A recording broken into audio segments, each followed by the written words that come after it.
कयामत कयामत कयामत song तो सुना ही होगा, लेकिन इस वक्त जितनी रातें गुजर रही हैं वो बीजेपी के लिए कयामत से कम नहीं है।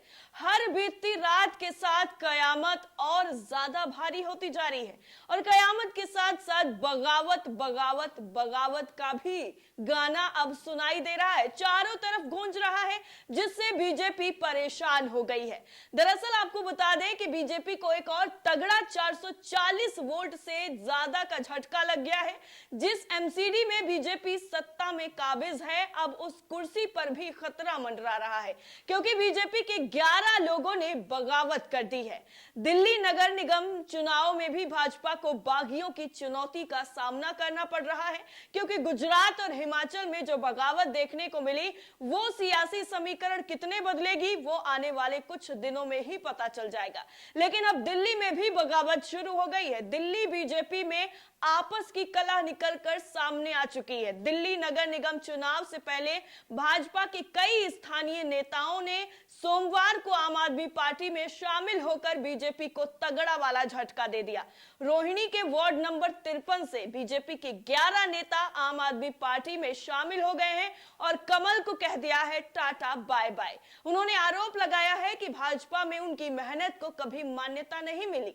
आम आदमी पार्टी के वरिष्ठ नेता दुर्गेश पाठक ने कहा है कि ये नेता पिछले 15 सालों से कड़ी मेहनत कर रहे हैं, लेकिन जब भी उन्होंने क्षेत्र में कचरा प्रबंधन से संबंधित कोई मुद्दा उठाया, अधिकारियों ने उनकी उपेक्षा कर दी। इसलिए अब वो परेशान हो गए हैं, क्योंकि वो जब सच के लिए आवाज उठाते हैं तो उनकी आवाज को दबा दिया जाता है और उनसे चुप रहने के लिए कहा जाता है। 15 सालों से वो लगातार बीजेपी में है, लेकिन बीजेपी में उनकी जरा सी भी कद्र नहीं की जा रही है। इसलिए अब वो अपनी उपेक्षा से परेशान हो चुके हैं, इसलिए उन्होंने बीजेपी को बाय बाय बोल दिया।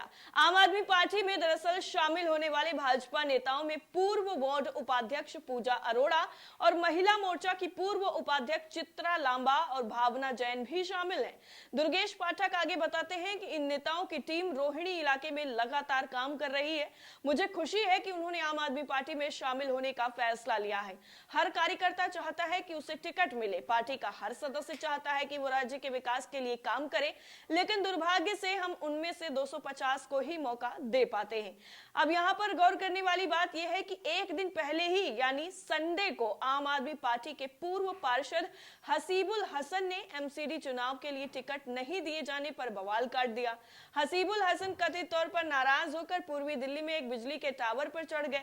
साथ ही पार्टी नेताओं आतिशी दुर्गेश पाठक और संजय सिंह का नाम लेते हुए आरोप लगाया था कि वरिष्ठ नेताओं ने उनको चुनाव में उतारने के बहाने उनके मूल दस्तावेज ले लिए और उन्हें लौटाने से इनकार कर दिया। लेकिन इन सब के बीच में जैसे ये पूरी खबर सोशल मीडिया पर वायरल हुई, ये वीडियो सामने आया, तो लोगों ने डिबेट करनी शुरू कर दी कि भैया देखिए, आम आदमी पार्टी में इतना परेशान है लोग, टिकट नहीं मिल रहा है तो वो खंबे पर चढ़ जा रहे हैं। लेकिन अब जब ये पूरा मामला बीजेपी से खुद जुड़ गया है कि उनके ही लोगों ने उनका हाथ छोड़ करके अब आम आदमी पार्टी का हाथ थाम लिया है, तब वो उस पर कितनी ज्यादा डिबेट होगी वो तो अलग की बात है। लेकिन ये बगावत यहाँ पर पहली बार नहीं हुई है। इससे पहले भी कुछ दिनों पहले ही दिल्ली में ही बीजेपी में बगावत देखने को मिली थी।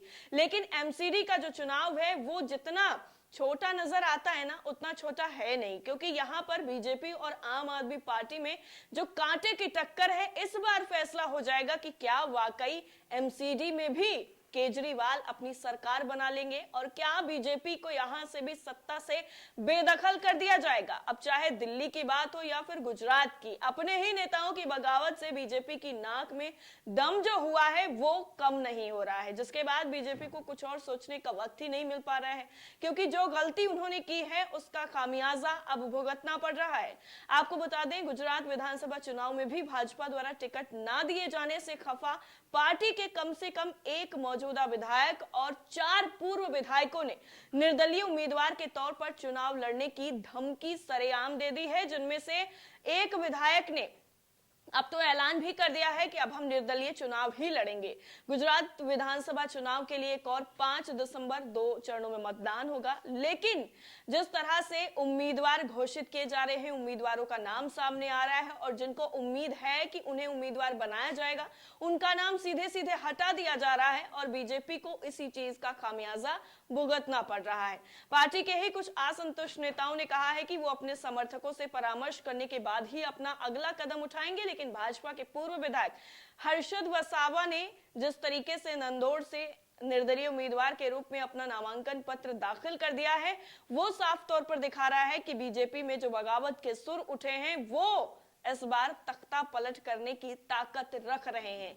लेकिन जिस तरीके से मधु श्रीवास्तव का टिकट काटा गया और उनका जो है पूरा का पूरा सपना चकनाचूर कर दिया गया, लेकिन जो अपने आप में कद्दावर नेता हैं, लोगों के बीच में उनकी पैठ है, उनका टिकट काटना और सीधा सीधा उन्हें एकदम दूध में पड़ी मक्खी की तरह बाहर फेंक देना बीजेपी के लिए भारी साबित हो गया। क्यों? क्योंकि अब उन्होंने निर्दलीय चुनाव लड़ने का ऐलान आधिकारिक तौर पर कर दिया है। उन्होंने कहा है कि हमें किसी भी पार्टी से या फिर किसी से कोई लेना देना नहीं है, लेकिन अब जो हमने बगावत कर ही ली है तो अब इस बगावत को अंजाम तक जरूर पहुंचाएंगे और निर्दलीय चुनाव लड़ने का ऐलान उन्होंने कर दिया है। जिसमें से जो वडोदरा की बाढ़ोदिया सीट है, जहां पर विधायक और दिग्गज नेता मधु श्रीवास्तव हुआ करते थे, वहां से अब एक पाटिल करके हैं, उनको टिकट दिया गया है। 6 बार सोचिए, 6 बार के विधायक रहे हैं मधु श्रीवास्तव, लेकिन फिर भी उनको पार्टी ने साइड लाइन कर दिया।